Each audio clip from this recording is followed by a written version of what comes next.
we've known for a long time that people that take aspirin regularly have a lower risk of getting colon cancer. The question was, who really benefits? Is it everybody or is it just some people? And what we found out this week was you can actually divide the population into two groups based on a very simple test. And one group, which is roughly half the population, really does benefit. They cut their risk of getting colon cancer in half if they're taking aspirin. And the other group doesn't benefit at all.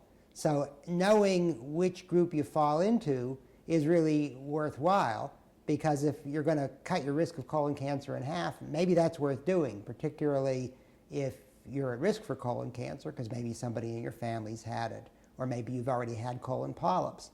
On the other hand, if you're in the group that doesn't benefit, then to take the drug is not worthwhile at all, because you're only running the risk of possibly bleeding or developing ulcers or running into other trouble with chronic aspirin use without getting any of the benefit. Well, then the question I would ask is, how do I know if I'm in the group that's going to benefit?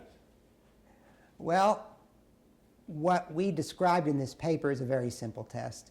Now, we're going to have to figure out how to make that test easily available. But the idea would be that if someone's having a colonoscopy, and everybody should, that during that colonoscopy, the doc takes a small biopsy. It's very easy. It takes about 30 seconds. It doesn't hurt.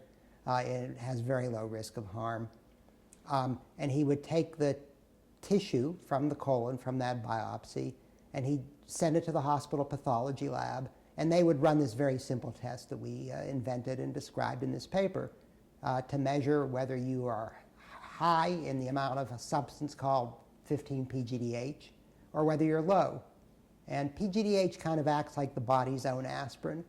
And it turns out the people that really benefit from taking aspirin have a fair amount of the body's genetic aspirin on board to start with.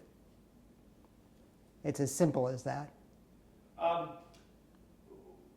The test, I mean, without getting into something too technical, you said the test is a simple test. I mean, is it something where you take the sample of the tissue and see if it reacts to something? Is it?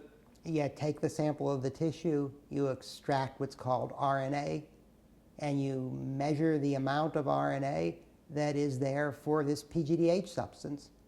And it's that simple. Were you surprised at the simplicity that's involved here? Well, the simplicity hides behind about 5 years of enormous work on the part of many, many, many people, right? And we knew that we knew that there's a lot of PGDH in the colon. We knew colon cancer shut it off. We knew that if you took mice and took PGDH away from them, they were prone to getting colon tumors, and you couldn't stop it by giving an aspirin-like drug. We used Celebrex in the mouse studies. And we knew that in a small number of people who'd been on a Celebrex trial, that the ones who kept getting colon tumors, even when they were taking the Celebrex, had very low PGDH, just like the mice. So we had an idea that if you had low PGDH, you probably weren't benefiting very much from taking aspirin or Celebrex-like drugs. What we wanted to do was test it in a really big group of folks. And our good friends at the Harvard hospitals in Boston had been studying aspirin for a very long time. And they had 10, I think it was about 12,000 folks in that study who they'd been following for 20, 30 years, and they knew who'd been taking aspirin, they knew who hadn't. They already knew that there was an effect of aspirin in reducing the colon cancer risk. So this was a natural marriage. We both sort of, said, we got to find out if the people that are really benefiting are the ones that are low in PGDH.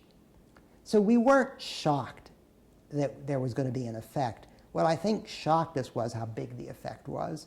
Very, very rarely in medicine do you do an experiment and get a black or a white answer.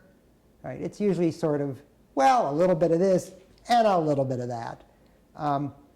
But this came out so very cleanly that you had two groups of people, the folks that are high in PGDH, they're cutting their risk of cancer in half, which is a substantial effect. And the ones who are low, they're not reducing their risk barely at all, at most by 10%, if that. So I think we were very surprised at how substantial the effect was and how big the difference was between the two groups. We expected to find something. We didn't expect it would be this clean. Well, the last thing I'll ask is, somebody who reads the study or sees the news, they shouldn't just go out and start popping aspirin. You actually should wait till you get a test. Is that true? You should first talk to your doc. Right. Right. You should first talk to your doctor.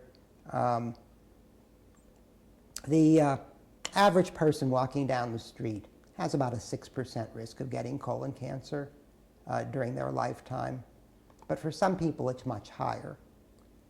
If you had a parent or a brother or a sister who's had colon cancer, your risk is getting closer to 10%.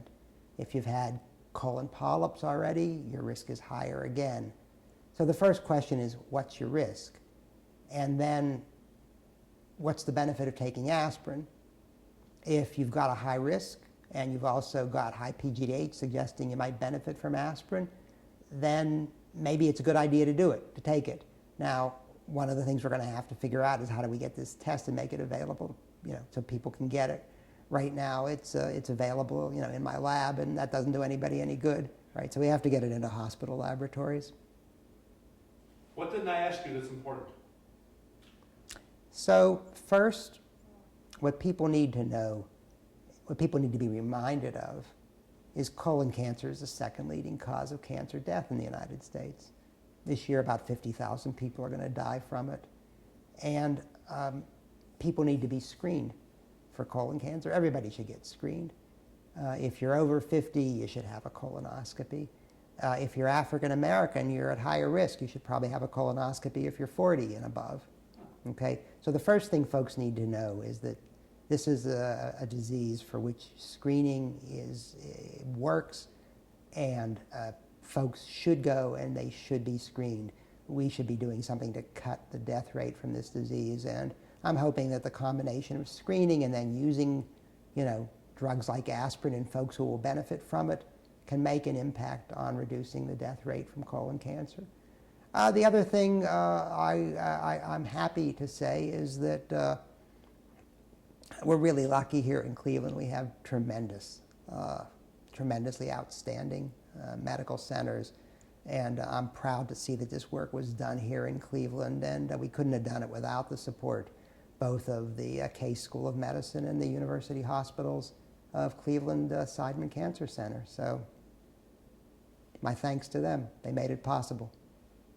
We are trying to develop drugs that would turn people who are low PGDH people into people that are high PGDH people. We think it's doable, but it's going to take some work, and the work of developing a new drug takes time and it takes resources. We're willing to put in the time, and we're trying to get the resources, the funding to do it.